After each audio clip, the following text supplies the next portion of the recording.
Hello, I'm Earl Weinberg, and this is Book Circle Presents An Ever-Mounted Cavalry.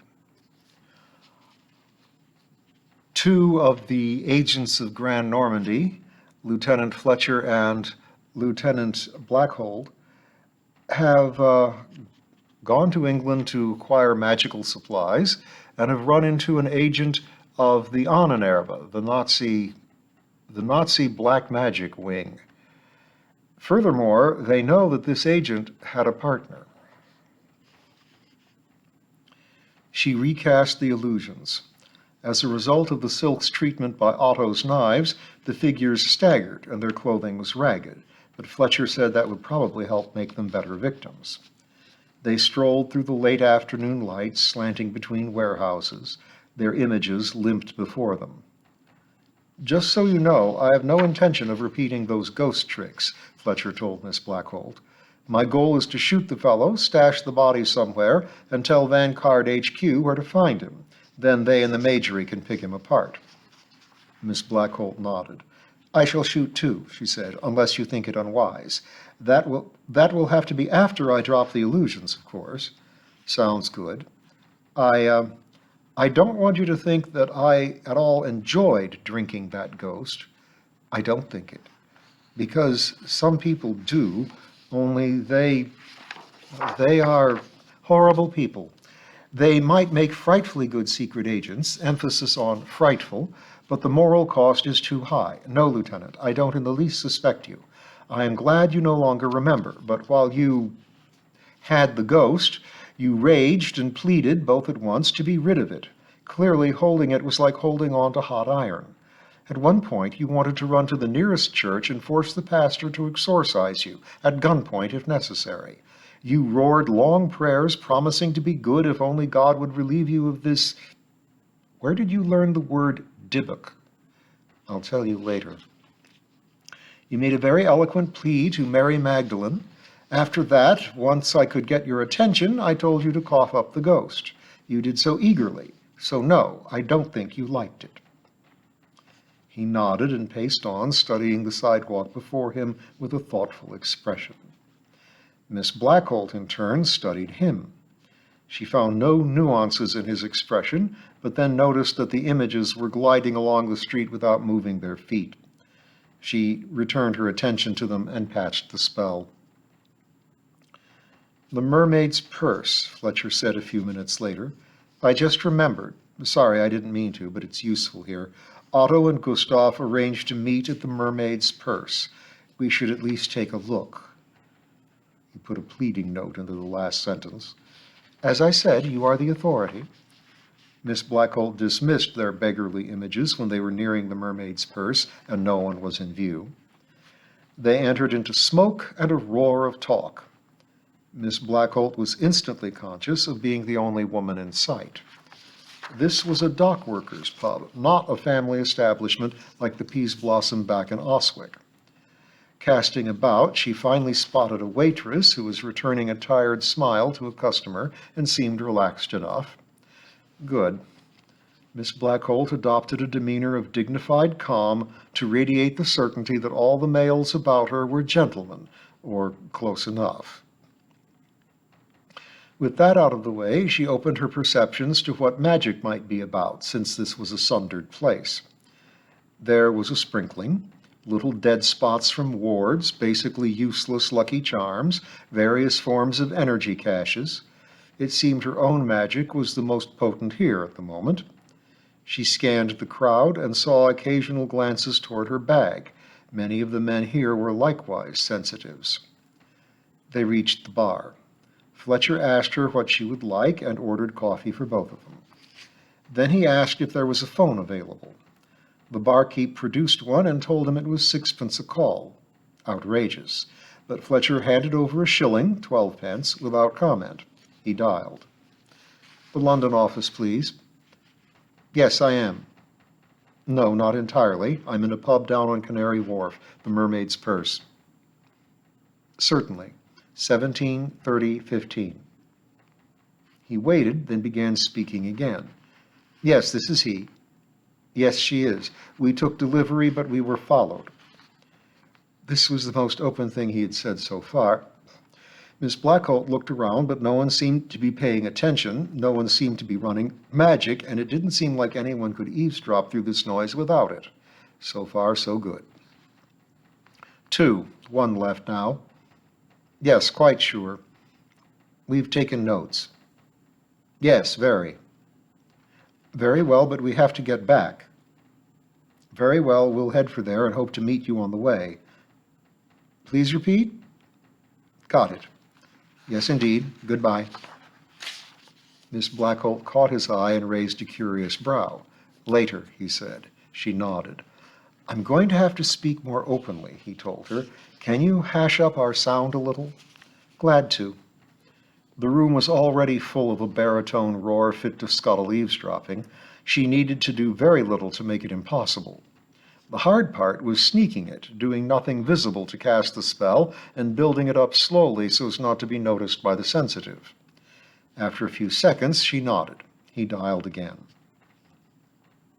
Greenwood, London HQ. Willie here to drop you a tip. There's an Anonarba agent down here at Canary Wharf after us, and I don't think you like him any more than we do. We? Yes, there's 2 of us, Willie and Wilma. There were 2 of them, too, but we took out the other. He'll be hard to find now, but you could start by dousing from the bloodstains and paraffin you'll find in, what was the alley? He asked Miss Blackholt. Thanks, knew you'd know it. He repeated the location to the ear at Greenwood HQ. The paraffin? No, we didn't burn him up. He had a taste for it. Yes, they're an unusual lot. The mermaid's purse just now, but we can't linger. Good hunting. What? Prove who we are? You're asking me to tip my hand, dear fellow, but all right, here's a little one. What I tell you 3 times is true. Why, it's poetry, man, a classic. What do they teach you lot at school? You tell your bosses, they'll know. Right, confusion to our enemies. He hung up and smiled at Miss Blackholt. She smiled back and dropped the spell, slowly, so as not to draw attention. They finished their coffee and left. Once out the door in the evening street, Miss Blackholt asked, Are you free to explain now? Certainly. The Vanguard office knows about our assignment, and now they know about the Anonarva. They gave me an address where we can drop off your notes, or we may meet the Vanguard agent on the way. They told me to make use of Greenwood, which was, of course, the second call. She nodded. Willie and Wilma? Greenwood calls us Willies. Normans, William the Conqueror, Willies.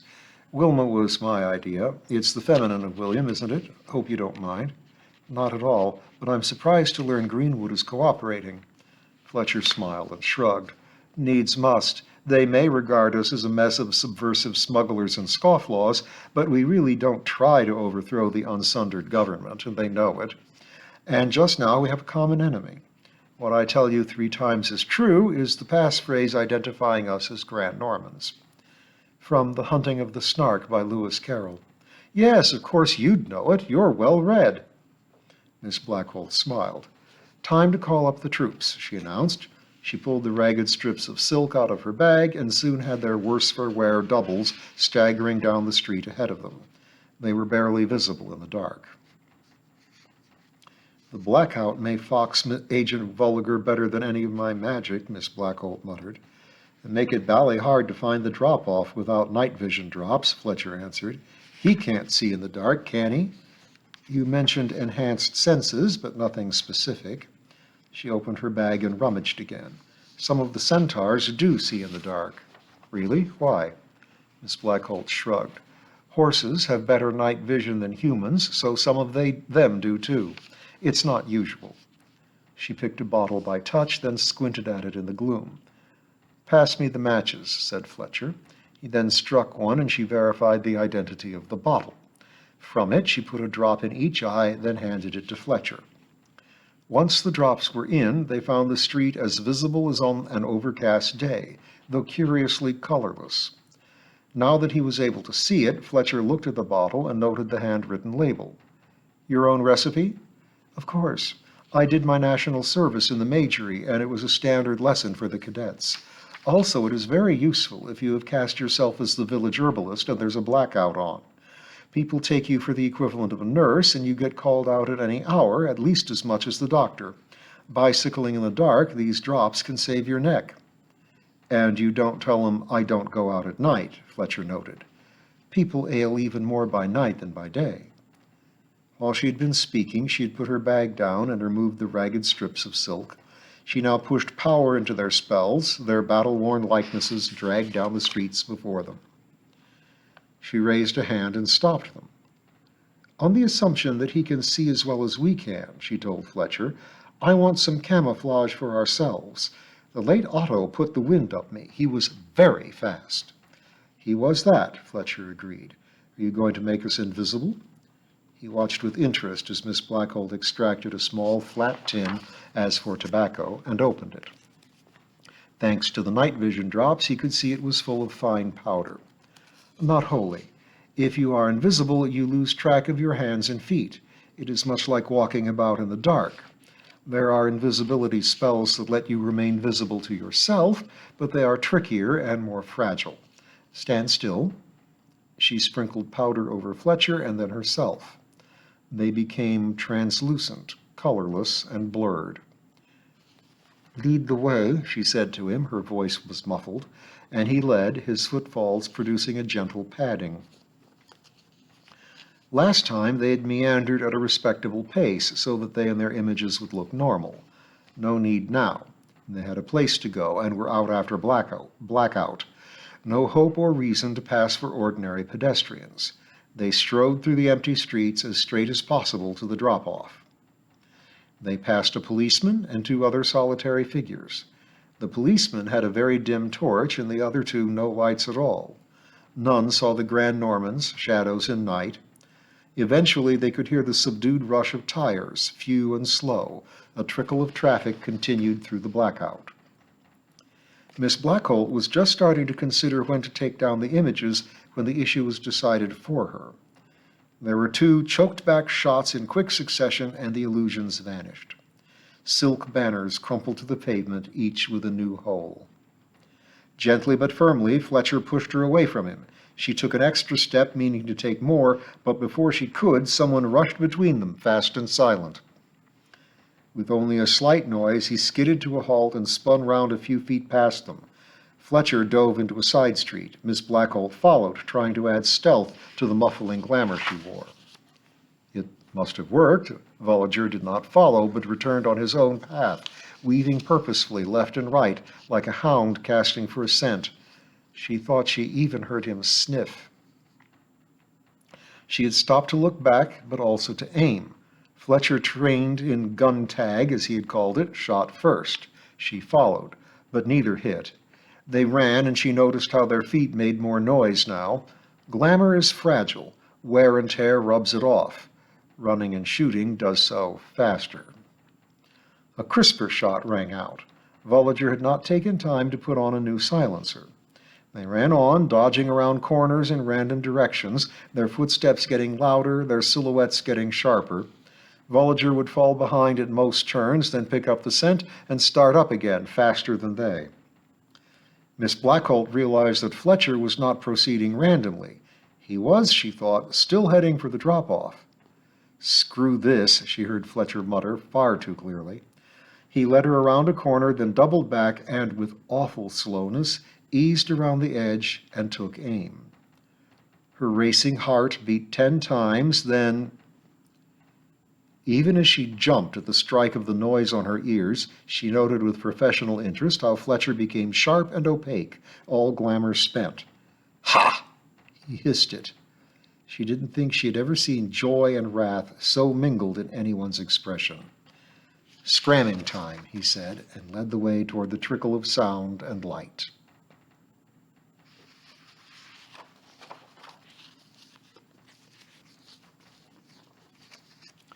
The Home Guard.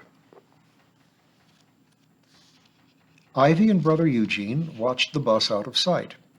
It was late in the afternoon. Early that morning, Ivy had learned Brother Eugene was a centaur. Late that morning, she had learned the origin of the dedicated cavalry from Corporal Limney, and Miss Blackholt and Fletcher had been summoned to London to ensure its continuance. A bus to Oxford and then a train to Paddington were, they decided, the least conspicuous way of getting there. Preparations were made, waiting happened, the bus came and went. Ivy sighed. "A long day," Brother Eugene said, agreeing with her unspoken feeling, "and it's not over." The bus stop was on the village green, so there were, of course, a number of people about. Viewed one way, it was a nuisance. Viewed another, it was a convenient opportunity to spread the cover story. And here came the people, eager to receive it. "You're looking well, sir," said a Mr. Hitchcox to Brother Eugene. Brother Eugene, not looking at all like a centaur, but leaning on a cane to suggest a gradual recovery, smiled back. "Looks like our Miss Blackholt's done you a power of good." "That she has, Mr. Hitchcox." "She and that lieutenant off to Oxford?" And Mr. Hitchcox looked expectant. Ivy had thought the neighbors back on her street were nosy, but she now knew they were hermits compared to the villagers in the country. That they believed our Miss Blackholt was just a helpful herbalist despite years of steady, intense inquisitiveness only showed what a good illusionist she was. Brother Eugene nodded. "Yes, to turn in findings and pick up supplies. They'll be back tomorrow." "You and Ivy all provided for?" asked a Mrs. Simmons. "Get you through the evenings?" "Oh, yes, I get around well enough now, and I've fended for myself and my men in far less pleasant places than Miss Blackholt's house. Been a supply sergeant in my time." "Ah, of course, to be sure. Well, if you have any little emergency, you know we're just up the hill." "Thank you very much." Ivy reflected that, so far at least, the cover story included no actual lies. It merely omitted to mention that the findings and supplies were magical in nature, and that Miss Blackholt and Fletcher were not stopping in Oxford. She supposed Brother Eugene was telling the truth about having been a supply sergeant, too. Grand Normans lived behind a wall of deception, but it seemed to Ivy that they did not like to actually lie. Maybe it was conscience, or maybe lying was magically dangerous. Maybe it was the result of a life where you could be called upon to swear a magical oath that you were telling the truth. "Miss Blackholt got a big pot of stew going before she left," Ivy offered, and, Grand Norman style, did not mention that it was a pot of stewed grass for Brother Eugene's equine digestion. "That's nice," said Mrs. Simmons. "What kind?" Oops. But Brother Eugene smoothly answered, "A vegetable stew, very good. You know what a creative cook she is."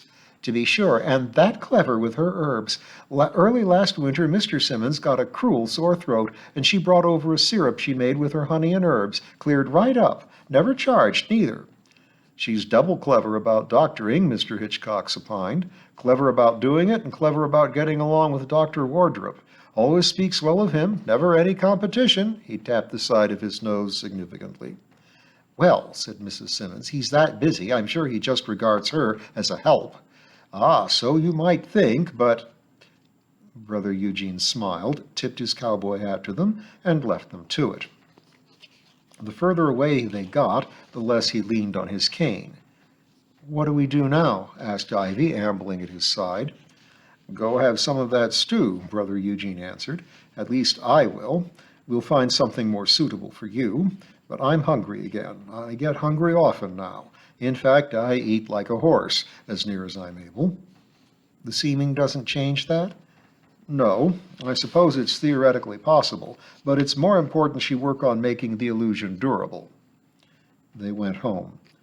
Brother Eugene checked the time, then had 3 large bowls of grass stew. They both had acorn-flavored tea and muffins, then settled down to read. After a bit, Brother Eugene checked the time again, then retreated to the pantry. There was some thumping, a small crash, followed by what sounded like swearing, though Ivy couldn't follow the language, and then he emerged in his centaur form. "Nothing broken," he assured her. He wrote something down in a notebook on the kitchen table. "She asked me to note how long the seeming lasts after eating." He then settled in front of the fire like a very large dog and picked up his book.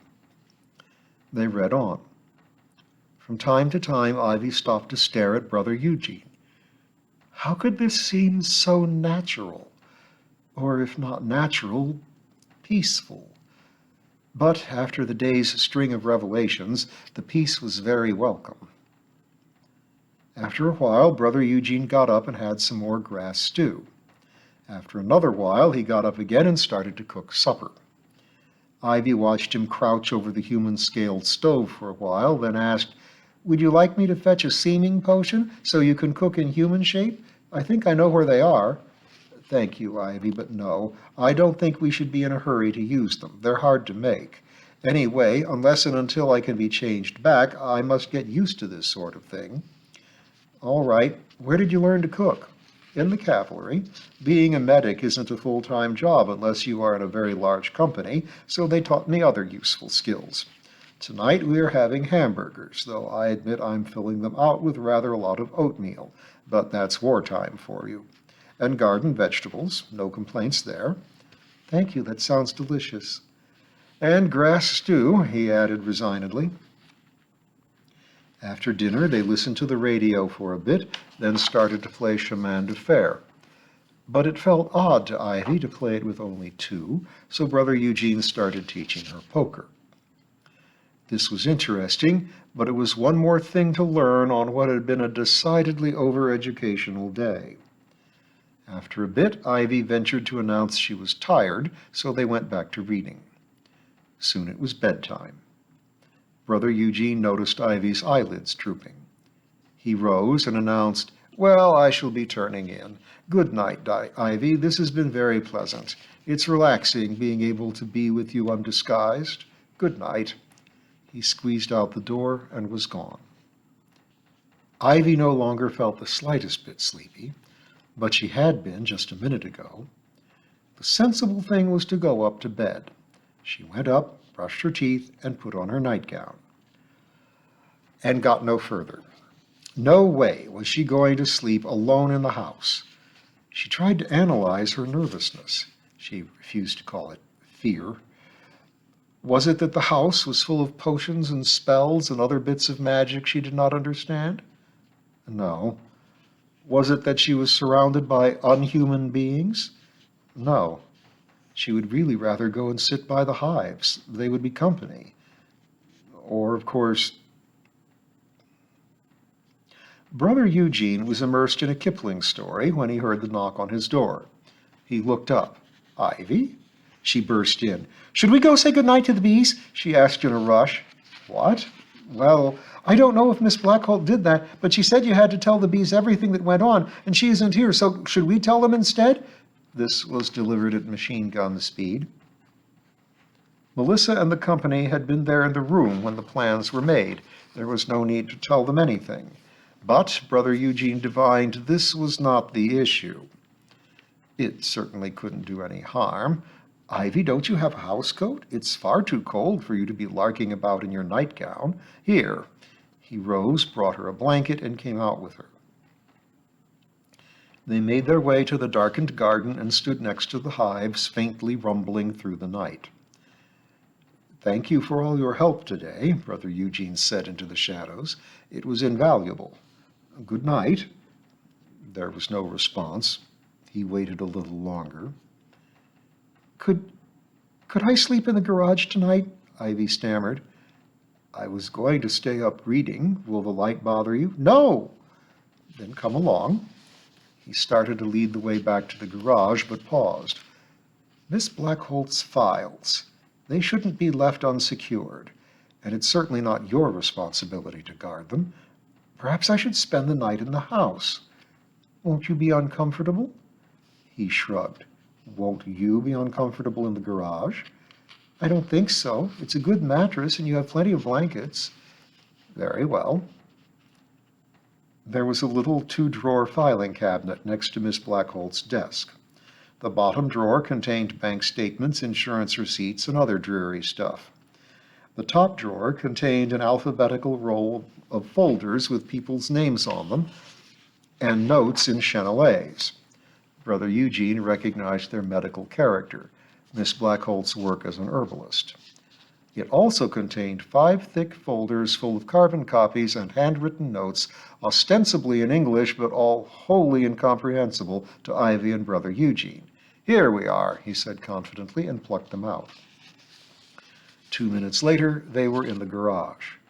Brother Eugene settled on the mattress next to his bookshelf and immediately found Ivy, wrapped in a blanket, curled up next to his flank. He could feel the tension slackening out of her. Brother Eugene had several nieces and nephews, and by now grandnieces and grandnephews. He had worried that his transformation would lose them to him. That worry began to recede. "Would you like me to read to you?" he offered. He picked up the Kipling, decided it was too rip-roaring for bedtime fare, and put it down again. He plucked another book off the shelf, a light-hearted travelogue. "It's in French, but I can translate." "Thank you, that sounds nice." He started to read. Ivy made a few comments over the next quarter hour, then fell silent. After another 10 minutes, he deliberately stopped translating. No reaction. Right. He trailed off, put the book down, and resumed with Kipling.